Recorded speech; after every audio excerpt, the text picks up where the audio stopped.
Hello दोस्तों, नमस्कार। बात कर लेते हैं आज के दिन भर की सारी बड़ी खबरों की, जहां सबसे पहले आपको बताएंगे ईरान जंग के बीच रूसी थिंक टैंक की रिपोर्ट ने हर किसी की आंखें चौंका दी। दोस्तों, कह दिया हमें भारत के साथ अपने संबंध सुधार नहीं होंगे। बताएंगे आखिर किसने ये बात कही है, वो भी ऐसे समय में दोस्तों जहां पर ईरान इजराइल युद्ध के बाद एक नए युद्ध की खबर आई है। दोस्तों, अब अमेरिका की इस देश के साथ भिड़ गई है, जो की अमेरिका की तरह ही सुपर पावर देश है दोस्तों, जिसने भारत की बढ़ा दी चिंता। आखिर ईरान के बाद अब किससे उलझ बैठा अमेरिका, साथ ही साथ ईरान से भारतीय मछुआरों को सुरक्षित निकालने में भारत की बहुत बड़ी कूटनीतिक जीत की जानकारी सामने आई है दोस्तों। वहीं ईरान युद्ध के बीच डोनाल्ड ट्रंप का बड़ा एक्शन, कासिम सुलेमानी की भतीजी का ग्रीन कार्ड कर दिया कैंसिल और कर लिया गिरफ्तार। जी हाँ, तो वहीं आपको बताएंगे ईरान इजराइल युद्ध में ट्रंप को उकसाने वाले पीट हेगसेथ को क्या नौकरी से निकालेंगे ट्रंप। वहीं पहली बार प्रधानमंत्री नरेंद्र मोदी जी ने ईरान युद्ध पर कांग्रेसियों को दिया मुंहतोड़ जवाब। वहीं कौन होगा बिहार का मुख्यमंत्री, साथ ही साथ आपको विस्तार से बताएंगे कि कैसे गैस की किल्लत के बीच अब एजेंसियों पर अलग तरीके से सिलेंडर मिलेगा दोस्तों। 25 दिन की डेट के बाद जिसकी होगी पहली बुकिंग, बस उसको करना होगा ये काम। बेहतरीन से बेहतरीन जानकारी विस्तार से आपको बताने वाले हैं, बस आप वीडियो के अंत तक बने रहिएगा। और खबरों में आगे बढ़ने से पहले दोस्तों, भारत की इस कूटनीतिक जीत के लिए, ईरान से मछुआरों को निकलवाने के लिए, अगर आप भी भारत का लोहा वाकई में मानते हैं तो वीडियो को लाइक करके चैनल को सब्सक्राइब करके बेल आइकन दबा के कमेंट में जय हिंद अवश्य कहिएगा। बात करते हैं पहली सबसे बड़ी खबर की, जहां क्रेमलिन समर्थित रशिया के प्रमुख थिंक टैंक और रूसी अंतर्राष्ट्रीय मामलों की परिषद RIAC ने नवनिर्वाचित अध्यक्ष डॉक्टर दिमित्री ट्रेनिन ने भारत और चीन के साथ अपने संबंधों को संतुलित बनाने का आह्वान किया है। उन्होंने कहा कि ये दो एशियाई रणनीतिक साझेदारों भारत और चीन के बीच सकारात्मक संतुलन बनाए रखना बहुत ज्यादा जरूरी है। दोस्तों, दिमित्री ट्रेनिन को बुधवार यानी 1 अप्रैल को रशिया का प्रतिष्ठित थिंक टैंक बोले तो RIAC का नेतृत्व करने के लिए चुना गया, जिसके बाद जस्ट उन्होंने ये सबसे बड़ा बयान दिया है। दोस्तों, इंटरेस्टिंग बात यही है कि वो पद पर बैठते ही सबसे पहले भारत और चीन को एक साथ करने की कवायद करते नजर आ रहे हैं। इसके पीछे क्या कारण है दोस्तों, आपको बताते क्यों वो भारत और चीन को एक साथ करने की बात कह रहे हैं। दरअसल उनका कहना है कि हमें अपने रणनीतिक साझेदारों चीन और भारत के बीच सकारात्मक संतुलन को बढ़ावा देना चाहिए, ताकि अमेरिकी या कोई अन्य भारत का इस्तेमाल जो है वो चीन के खिलाफ और इस तरह अप्रत्यक्ष रूप से हमारे खिलाफ ना कर सके। यानी कि दोस्तों, एक ट्राई ग्रुप बनाने की तैयारी में है रशिया।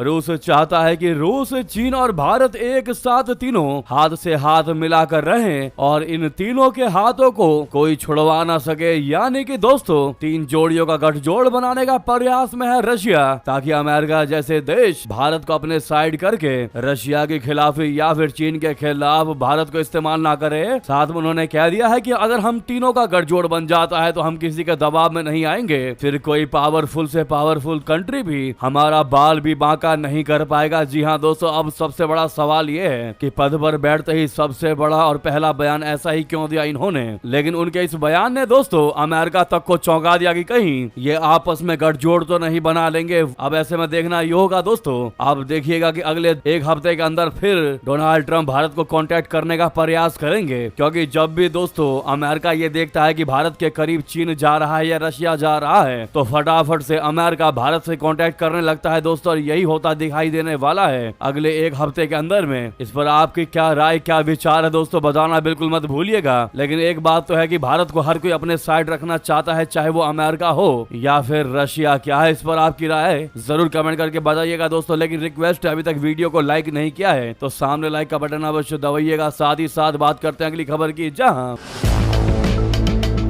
दोस्तों पहली खबर इसलिए और महत्वपूर्ण हो जाती है क्योंकि अभी हाल ही में हॉर्मुज के बाद पनामा नहर पर भिड़ गए अमेरिका और चाइना। एक और युद्ध की खबर सामने आ रही है दोस्तों, जिसने भारत की बढ़ा दी चिंता। जी हां, अमेरिका ईरान युद्ध के बीच अब पनामा नहर को लेकर बहुत बड़ा और तगड़ा विवाद गहराता जा रहा है। दुनिया के करीब 20% कच्चे तेल की सप्लाई वाले रास्ते हॉर्मुज स्ट्रेट के बाधित होने से पेट्रोलियम की कीमतें बढ़ रही है। हालांकि भारत जैसे देशों को हॉर्मुज के रास्ते से तेल लाने की सहूलियत तरबियत ईरान ने दी है, मगर खाड़ी से नियमित तौर पर धड़ल्ले से ये तेल नहीं आ पा रहे हैं। ऐसे में दुनिया की एक और सप्लाई लाइन वाले रास्ते पनामा नहर को लेकर अमेरिका और चीन भिड़ गए हैं। दोस्तों, पनामा को लेकर विवाद तब शुरू हुआ जब वहां के सुप्रीम कोर्ट ने नहर के प्रशांत महासागर और अटलांटिक महासागर के प्रवेश द्वार पर स्थित 2 स्ट्रेटेजिक पोर्ट फैसिलिटीज बालबोआ और क्रिस्टोबाल टर्मिनलों को लेकर एक बड़ा फैसला सुनाया। अब इस विवाद से भारत की टेंशन क्यों बढ़ गई दोस्तों? आप कहेंगे कि इससे भारत का क्या लेना देना है, तो आपको बता दें, इस विवाद से भारत की चिंताएं इसलिए बढ़ गई क्योंकि भारत के भी कई जहाजों के लिए पनामा नहर एक शॉर्टकट रास्ता है। दोस्तों, अमेरिका के विदेश मंत्री मार्को रूबियो ने बृहस्पतिवार को आरोप लगाया कि चीन पनामा के झंडे वाले जहाजों का अपने बंदरगाहों पर रोककर उन पर आर्थिक दबाव बढ़ा रहा है। उन्होंने कहा कि पनामा नहर पर कब्जे की कोशिशों से कूटनीतिक गतिरोध बढ़ जाएगा। वहीं दूसरी तरफ चाइना ने अमेरिका के सारे आरोपों को खारिज कर दिया। बात अगर भारत की करें तो पनामा नहर भारत के लिए भी एक महत्वपूर्ण व्यापारिक मार्ग है। भारत जो है वो अमेरिका और प्रशांत क्षेत्रीय देशों के साथ व्यापार के लिए इसी नहर का इस्तेमाल करता है। दोस्तों, इस नहर से सालाना 13,000 से 14,000 कुल जहाज गुजरते हैं दोस्तों, लेकिन इनमें से भारतीय झंडे वाले या भारतीय कार्गो को ले जाने वाले जहाज सबसे अधिक होते हैं, जो वैश्विक व्यापार का एक प्रमुख हिस्सा है और इसीलिए भारत की ये टेंशन बढ़ाता दिखाई दे रहा है। दोस्तों, ऐसे में ये खबर भी काफी टेंशन वाली है। साथ ही साथ अगली खबर बता दें,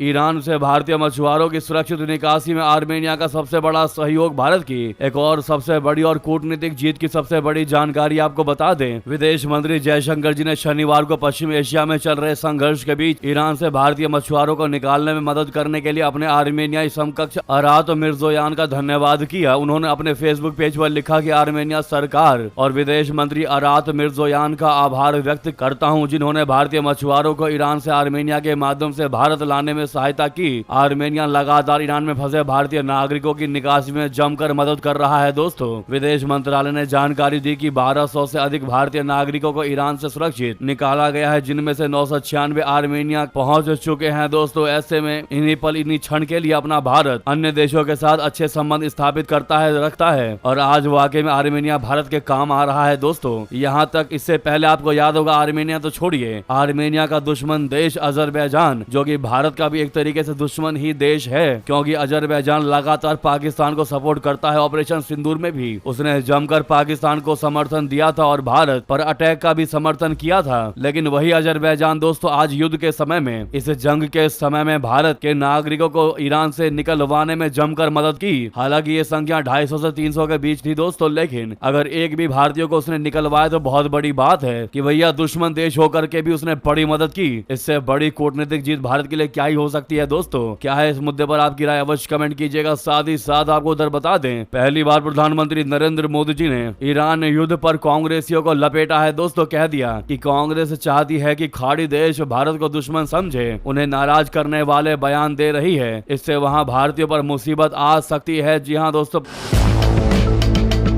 प्रधानमंत्री नरेंद्र मोदी जी ने शनिवार को केरलम के थिरुवल्ला में जनसभा की। उन्होंने कहा कि कांग्रेस चाहती है कि वेस्ट एशियाई देश जो है भारत को अपना दुश्मन समझे। हम यहाँ कोई ऐसी गलती कर दे, कोई ऐसा बयान दे दे जिससे खाड़ी देशों में रहने वाले भारतीयों को वहां से बाहर निकलने में मुसीबत आ जाए, इसीलिए कांग्रेस खाड़ी देशों को नाराज करने वाले बयान दे रही है। कांग्रेस चाहती है कि पैनिक फैले और कांग्रेस को मोदी को गालियां देने का मौका मिल जाए। मैं कांग्रेस, यूडीएफ, एलडीएफ के लोगों से कहना चाहूंगा कि राजनीति अपनी जगह है, चुनाव आते जाते रहेंगे, लेकिन केरलम के लाखों भाई बहन वहां हैं, उनकी सुरक्षा मेरी प्राथमिकता है। मोदी ने कहा कि इस बार के चुनाव में केरलम में लेफ्ट डेमोक्रेटिक फ्रंट यानी एलडीएफ की सरकार जाएगी और नेशनल डेमोक्रेटिक अलायंस यानी एनडीए की सरकार आएगी। मैं पहले भी केरलम आया हूं, लेकिन इस बार हवा का रुख कुछ अलग है। केरल एक ऐतिहासिक बदलाव के लिए तैयार है। इस बार सत्ता परिवर्तन होकर रहेगा। दोस्तों, बहुत बड़ी बात इन्होंने कही है कि विपक्षी पार्टियां सोचती हैं कि भारत की मोदी सरकार इन खाड़ी देशों पर कुछ ऐसा उटांग पटांग बयान दे जिससे कि भारत के लिए और भी ज्यादा मुसीबतें खड़ी हो जाएं। ऐसे में अगर आप भी मानते दोस्तों कि भारत को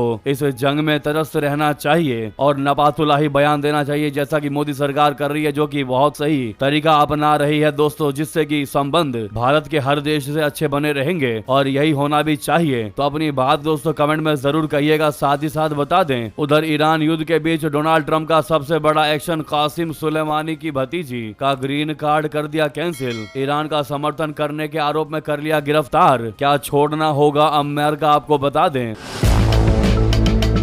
खबर है कि अमेरिका ने शनिवार को ईरानी रेवोल्यूशनरी गार्ड्स कॉर्प्स के दिवंगत मेजर जनरल कासिम सुलेमानी की भतीजी और उनकी पोती का ग्रीन कार्ड रद्द कर दिया है। इसके बाद दोनों को फेडरल एजेंटों ने अमेरिका में आतंकवाद के समर्थन के आरोप में गिरफ्तार कर लिया है। कासिम सुलेमानी, जो कि इस्लामिक रिवोल्यूशनरी गार्ड कोर बोले तो IRGC की विदेशी शाखा कुद्स फोर्स के प्रमुख थे। उन्हें ईरान की बाहरी सैन्य और खुफिया नीतियों का मुख्य वास्तुकार माना जाता था। अमेरिकी सेना ने राष्ट्रपति डोनाल्ड ट्रंप के आरोप में 3 जनवरी 2020 को बगदाद अंतर्राष्ट्रीय हवाई अड्डे के पास ड्रोन हमला करके उनकी हत्या कर दी थी। वहीं अब अमेरिकी विदेश मंत्रालय ने बयान जारी करके लिख दिया कि भैया हामिद सुलेमानी अफसर और उनकी बेटी अब अमेरिकी इमिग्रेशन एंड कस्टम्स एनफोर्समेंट की हिरासत में है। जैसा कि प्रेस रिपोर्टिंग और उनके अपने सोशल मीडिया कमेंट से पता चलता है, सुलेमानी अफसर ईरान में मौजूद तानाशाही और आतंकी शासन की मुखर समर्थक हैं। अमेरिका में रहते हुए उन्होंने ईरानी शासन के दुष्प्रचार को बढ़ावा दिया। मध्य पूर्व में अमेरिकी सैनिकों और सैन्य ठिकानों पर हुए हमलों का जश्न मनाया।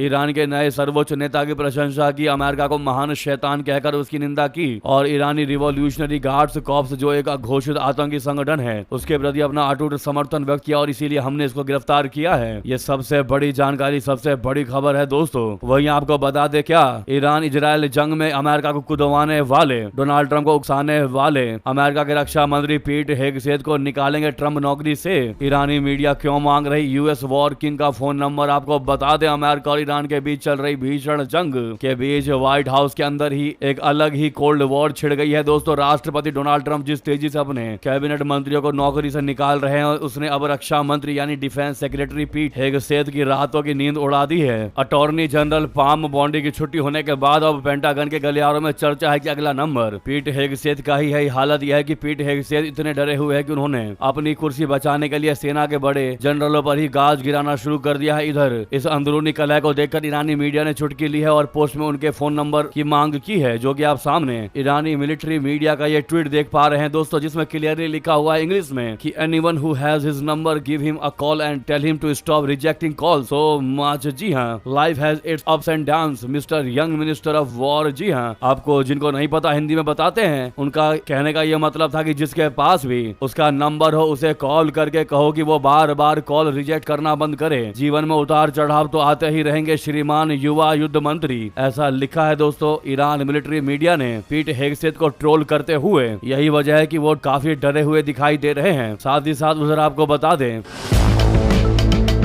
ट्रंप की इस धमकी के बीच ईरान ने बड़ा दावा कर दिया, IRGC ने तबाह किए अमेरिका के 2 ब्लैक हॉक हेलीकॉप्टर। जी हां, मिडिल ईस्ट में जारी तनाव अब खुले सैन्य टकराव की दिशा में बढ़ता दिखाई दे रहा है। ईरान के रिवोल्यूशनरी गार्ड ने दावा किया है कि उसने अमेरिका के 2 ब्लैक हॉक हेलीकॉप्टरों का निशाना बनाया है। ये दावा ऐसे समय में आया है जब अमेरिकी राष्ट्रपति डोनाल्ड ट्रंप ने ईरान पर 48 घंटे बाद भीषण हमले की चेतावनी दी है। ईरान की संयुक्त सैन्य कमान के प्रवक्ता इब्राहिम जोल्फागरी ने कहा है कि शुक्रवार को दुश्मन के कई ठिकानों पर हमले किए गए, जिनमें ये हेलीकॉप्टर भी शामिल थे। उन्होंने इस दिन को अमेरिका और जायोनी दुश्मनों के लिए काला और अपमानजनक शुक्रवार बताया। हालांकि इन दावों की स्वतंत्र पुष्टि अब तक नहीं हो सकी है दोस्तों। साथ ही ईरानी विदेश मंत्री ने भी तेवर सख्त दिखाते हुए ट्रंप से कह दिया कि तुम्हारे अमेरिका को सबक सिखाना हमारी सबसे बड़ी प्राथमिकता है। अब समझौते की गुंजाइश बिल्कुल खत्म हो चुकी है, कोई समझौता नहीं होगा। अमेरिका के साथ बढ़ते तनाव के बीच ईरानी विदेश मंत्री अब्बास अरागची ने कड़ा बयान जारी कर दिया। उन्होंने कह दिया कि अब अमेरिका को सबक सिखाना ही ईरान की प्राथमिकता है। उन्होंने अमेरिका के साथ समझौते की गुंजाइश को खत्म बताया। अरागची का यह बयान अमेरिकी इजरायली हमले में ईरान के एक महत्वपूर्ण पुल को निशाना बनाने के बाद आया है। ईरान ने कहा है कि वो अपने बुनियादी ढांचों पर हमले का बदला लेने के लिए किसी भी हद तक जाने को तैयार है। जी हाँ, वहीं ट्रंप ने ईरान को अल्टीमेटम देते हुए कह दिया कि तेरे पास 48 घंटे का समय है, इस 48 घंटे के अंदर डील करो वरना अंजाम भुगतने को तैयार रहो। इस 48 घंटे के अंदर कोई डील नहीं हुई तो हालात बहुत खराब हो जाएंगे। साथ में उन्होंने ये भी याद दिलाया कि पहले उन्होंने ईरान को 10 दिन का समय दिया था कि या तो समझौता करे या हॉर्मुज स्ट्रेट को खोल दे।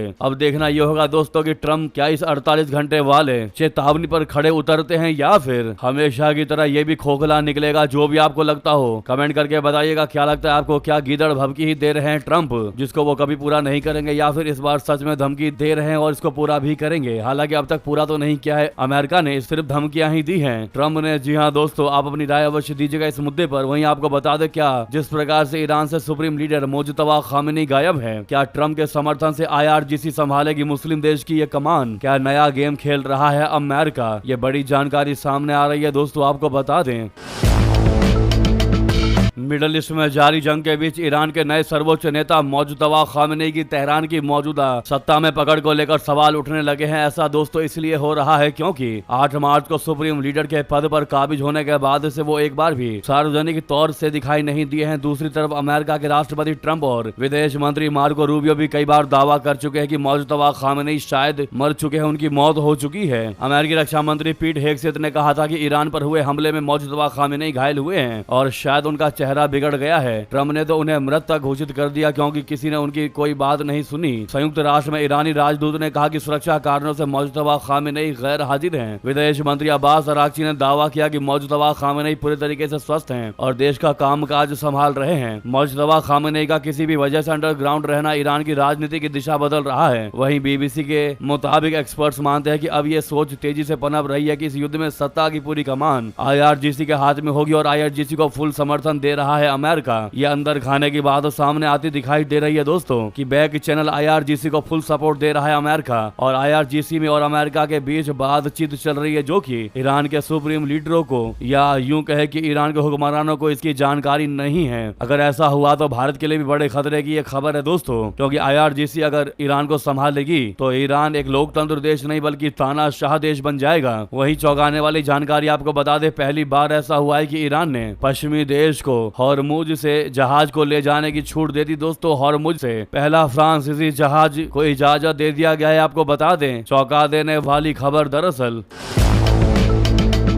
ईरान युद्ध के बीच बड़ी खबर सामने आई है। फ्रांस की कंपनी का क्रीवी नाम का कंटेनर जहाज हॉर्मुज स्ट्रेट से गुजरा है। ये पहला पश्चिमी जहाज बन गया है दोस्तों जिसको ईरान ने खुद अनुमति दी। यह जहाज फ्रांस की लॉजिस्टिक्स कंपनी CMA CGM का है और माल्टा के झंडे के तहत चल रहा था। युद्ध शुरू होने के बाद ईरान ने हॉर्मुज स्ट्रेट को लगभग बंद कर दिया था। यहाँ से करीब 20% वैश्विक तेल सप्लाई गुजरती है। हालांकि ईरान ने भारत, चीन, पाकिस्तान और फिलीपींस जैसे देशों के कुछ जहाजों को जाने दिया है, लेकिन किसी पश्चिमी देश के जहाजों को पहली बार अनुमति मिली है। जहाज की ट्रैकिंग से पता चला कि क्रीवी ईरान के समुद्री तट के काफी करीब से गुजरा। माना जा रहा है कि ये रास्ता ईरान की मंजूरी से तय किया गया था। हालांकि ये साफ नहीं है कि जहाज ने कोई टोल दिया है या नहीं। दोस्तों इसके पीछे अगर हम आपको वजह बताएं तो जो हम गैस कर पा रहे हैं वो वजह ये है कि मैक्रोन और ट्रम्प के बीच लगातार बयानबाजी चल रही है दोस्तों। आपस में दोनों लड़ते दिखाई दे रहे हैं। जब से ईरान इजराइल अमेरिका वाला ये जंग छिड़ा है तब से लगातार एक बार भी फ्रांस ने अमेरिका का समर्थन नहीं किया और लगातार ट्रंप के साथ बहस जारी और अभी भी ये बहस जारी है दोस्तों। और अभी जो बहस चल रही है वो है इमैनुअल मैक्रोन की पत्नी यानी फ्रांस की फर्स्ट लेडी को लेकर, जहां ट्रंप ने उनकी बेइज्जती अपने बयान के जरिए किया था दोस्तों। ऐसे में इमैनुअल मैक्रोन ने कह दिया था कि भैया ये समय युद्ध का है और यहाँ पर आपको सीरियस रहना चाहिए। जो आप जिस प्रकार से मेरी पत्नी, मेरी वाइफ पर टिप्पणी कर रहे हो, ये मजाक का समय नहीं है। यहाँ लोगों की जाने जा रही है, पूरी दुनिया अस्त व्यस्त है। ये सीरियस रहने का मुद्दा है, ये मजाक का समय नहीं चल रहा है। जी हाँ दोस्तों, और यही वजह हो सकती है जिस प्रकार से ईरान ये देख पा रहा है कि भैया फ्रांस की अमेरिका के साथ नहीं बन रही है। ऐसे में जब फ्रांस अमेरिका का समर्थन नहीं कर रहा है तो ईरान के लिए वो अच्छा एक दोस्त है, तो उसके जहाज को हो सकता है यही वजह हो कि वहां से एंट्री मिल गई हो। जी हाँ दोस्तों, आप क्या कहना चाहेंगे? आप जो भी समझ पा रहे हो दोस्तों अपनी राय अवश्य रखिएगा। तो वही आपको बता दें, 12 अप्रैल को नीतीश कुमार का इस्तीफा, 14 को नए सीएम की शपथ। बिहार में नई सरकार पर लगी अटकलें दोस्तों। मुख्यमंत्री नीतीश कुमार के राज्यसभा चुनाव जीतने के बाद बिहार में नई सरकार के गठन पर अटकलें तेज है। राजनीतिक गलियारों में चर्चा है कि नीतीश कुमार अगले सप्ताह दिल्ली जाएंगे और राज्यसभा सांसद के रूप में शपथ ग्रहण करेंगे। इसके बाद वे पटना लौटकर मुख्यमंत्री पद से इस्तीफा दे देंगे। इसके बाद बिहार में नई सरकार का गठन होगा और राज्य को नया मुख्यमंत्री मिलेगा। 14 अप्रैल तक नए सीएम की शपथ होने की चर्चा भी चल रही है। हालांकि इस बारे में किसी तरह की आधिकारिक जानकारी नहीं दी गई है। विभिन्न मीडिया रिपोर्ट्स में सूत्रों के हवाले से दावा किया यह जा रहा है कि नीतीश कुमार के 9 अप्रैल को दिल्ली जाने का कार्यक्रम है। 10 अप्रैल को राज्यसभा सांसद के रूप में उनका शपथ ग्रहण होने की संभावना है। इसके अगले दिन 11 अप्रैल को वे पटना लौट सकते हैं। फिर 12 अप्रैल को नीतीश मुख्यमंत्री पद से त्याग पत्र देकर राज्यपाल को सौंप सकते हैं। जी हाँ, वही नीतीश के इस्तीफे के तुरंत बाद बिहार में एनडीए की नई सरकार के गठन की प्रक्रिया शुरू कर दी जाएगी। रिपोर्ट्स में 14 अप्रैल को नए सीएम के शपथ ग्रहण की संभावित तारीख बताई जा रही है। हालांकि इस बारे बारे में आधिकारिक रूप से कोई सूचना नहीं दी गई है। बिहार का अगला मुख्यमंत्री कौन होगा, इस पर कोई फैसला नहीं लिया गया है अब तक। दोस्तों आपकी जानकारी के लिए आपको बता दें कि फिलहाल अभी खरमास चल रहा है जो 14 अप्रैल तक रहेगा और हिंदू मान्यताओं के मुताबिक खरमास में कोई भी शुभ और मांगलिक कार्य नहीं किए जाते हैं। ऐसे में चर्चा यह है कि नए सीएम का शपथ ग्रहण खरमास खत्म हो जाने के बाद ही हो सकता है। चर्चा यह भी है कि नीतीश कुमार के इस्तीफे के बाद पूरे कैबिनेट को नए सिरे से गठित किया जाएगा। ऐसे में नए सीएम के 7 मंत्रियों का भी शपथ ग्रहण संभावित है। ऐसे में दोस्तों हमारा सबसे बड़ा आपसे सवाल यही है कि आपके हिसाब से किसको बनाना चाहिए? नीतीश कुमार के बाद बिहार का नया सीएम कौन होना चाहिए? बिहार का अगला सीएम दोस्तों देखते हैं भारी मात्रा में आप लोग क्या जवाब देते हैं। सबसे ज्यादा किसका नाम आप लोग कमेंट में लिखते हैं दोस्तों, ये देखने वाली बात रहेगी। तो लग जाइए दोस्तों और कमेंट करना शुरू कर दीजिए और भर दीजिए कमेंट सेक्शन को अपने पसंदीदा कैंडिडेट को लेकर। साथ ही साथ अब आपको बताते हैं एलपीजी के नए रूल को लेकर दोस्तों, जो हमने कल भी मॉर्निंग के खबर में जानकारी बताई थी और कहा था कि अगर आपको अच्छे से ना समझ में आया हो, क्योंकि हमने बहुत शॉर्ट में वो जानकारी दी थी, तो बहुत से लोगों ने कहा कि हमें विस्तार से बताइए। तो अब हम आपको विस्तार से बताते हैं दोस्तों बड़ी जानकारी कि गैस किल्लत के बीच सरकार ने कौन सा बड़ा बदलाव कर दिया और कैसे अब गैस की बुकिंग होकर आपको सिलेंडर मिल पाएगा, कैसे पहले की तरह नहीं मिलेगा सिलेंडर। दोस्तों इसके पीछे अगर हम सबसे बड़ा सॉल्यूशन कहें तो अब जो बदलाव हुआ है उसका मतलब साफ साफ यही है कि अब एजेंसी पर आपको लंबी लाइनें नहीं लगानी पड़ेंगी। दोस्तों अगर लंबी लाइनें नहीं लगानी पड़ेंगी तो कौन सी नई व्यवस्था ऐसी हुई है, वही हम आपको बताने जा रहे हैं। दोस्तों देश भर में जारी एलपीजी संकट और गैस सिलेंडरों की कालाबाजारी की शिकायत बार बार सरकार को मिल रही थी। इन शिकायतों के बीच पेट्रोलियम कंपनियों ने वितरण व्यवस्था में बड़ा और सकारात्मक बदलाव किया। पहले बड़ी मीटिंग की कि इसका कैसे उपाय निकाला जाए। लोगों में हाव मचा हुआ है, उनको लग रहा है कि एलपीजी गैस सिलेंडर की दिक्कतें चल रही है, इसीलिए जल्द से जल्द सिलेंडर ले लेते हैं। ऐसे में हाव के बीच पेट्रोलियम कंपनियों ने बहुत बड़ा व्यवस्था तैयार किया। दोस्तों अब उन उपभोक्ताओं को, उन कस्टमर्स को एलपीजी सिलेंडर मिलने की संभावना बढ़ गई है जो पहले से गैस बुकिंग करा कर रखे हैं। यानी कि आपको बता दें, यही समझने की चीज है दोस्तों। All India LPG distributors association के मुताबिक नई व्यवस्था के तहत अब पहले आओ और पहले पाओ, यानी कि फर्स्ट इन फर्स्ट आउट, पहले आओ पहले पाओ नियम को सख्ती से लागू कर दिया गया है। इसके साथ ही पारदर्शिता सुनिश्चित करने के लिए हर गैस एजेंसी को अपने काउंटर पर तिथिवार वितरण की सूची चस्पा करना होगा। यानी कि